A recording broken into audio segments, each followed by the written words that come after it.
Hello there, I'm Dave and this is Let's Click Photography, and today we're going to be discussing whether you can truly do macro photography with the Canon RF 85mm f2 designated macro. But is it really?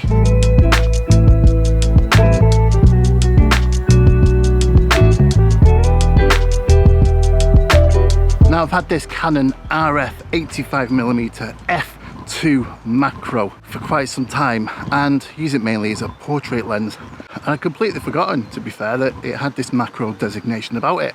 I've just had a hankering to do some macro lately, so let's have a look for something really small to take some shots of.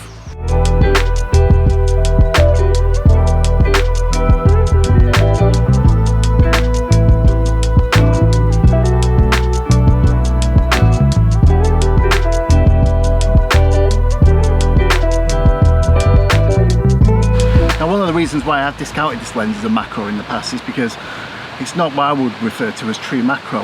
True macro for me is where you can reproduce, magnify your subjects to full size on your sensor. That would be something like the Canon EF 100mm macro. The L version does that at 1:1, but whereas something like this is a 1:2 or a 2:1, basically it's half size, so it is half the magnification power of the 100mm EF version, and that only counts for the closest focusing distance as well. Now the closest focusing distance on this lens, the Canon RF 85mm f2 for the macro is 35 centimeters, so between 35 centimeters and 50 centimeters, and at 35 centimeters you get it at half size, but as you back off to the 50 centimeter, obviously that gets smaller as well.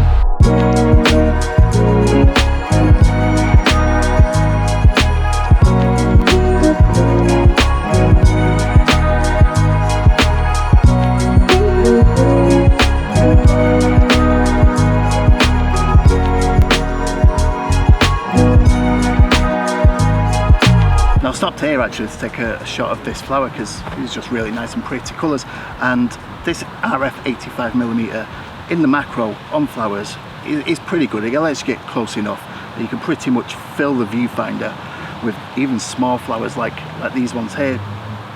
But whilst I was just stopping to take the shot, I noticed that there's an abundance of life on these flowers. We've got ladybirds, there's some ants crawling around on here, and so let's see how it gets on when you go even smaller than a flower head.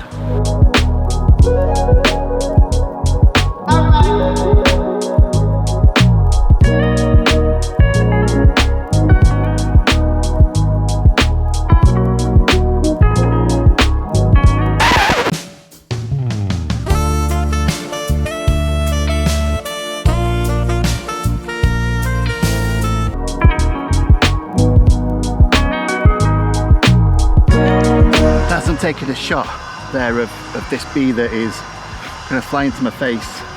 Hopefully not. I couldn't help but notice the world of life. In fact, I'm just going to move away slightly.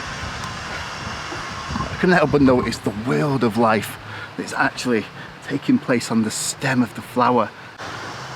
Try and get these.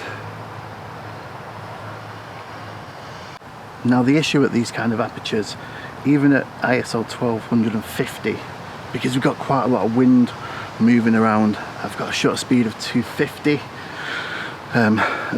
for a second to try and stop that movement there. So even though this is an IS lens, that doesn't help with movement in the subject. So I have to pull out the secret weapon. So when you don't have enough light, you add light. But if I was to shoot this nice and bright and harsh, it would look naff. So I'm just going to add this modifier on. So you don't have to have something like this to do macro photography. You can use like your iPhone torch and stuff like that, but of course if you're using that with one hand, you're going to want a tripod as well. Now manually focusing in, just because that's gonna, because with the movement of the wind it is just losing focus. So if I manually focus,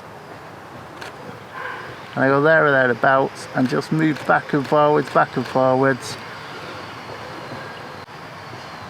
and I'm just putting just enough light from the flash, not to make it look harsh, but just to be able to capture everything. And let's take a look. Oh, the detail on that other world down there, it's absolutely marvellous.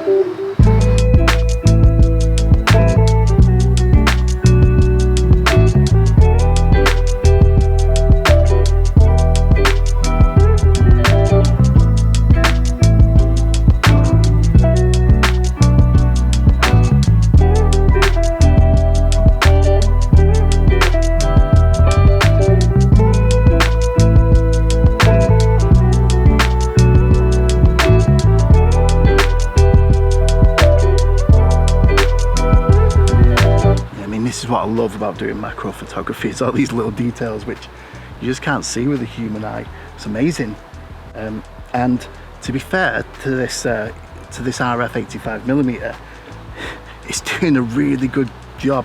This lens actually, whilst it may lack the punch of its 100mm L series variant, is pretty good for macro, especially if you're buying it for portrait photography. I definitely wouldn't recommend buying this from what I've seen today as a out and out macro only thing. I bought it for portrait photography, and to add this onto it, I think it does a really good job as a secondary function. For an out and out macro though, I'd have to plump for either the EF or the RF version of that 100mm, but for doing what it does, it's doing it really well.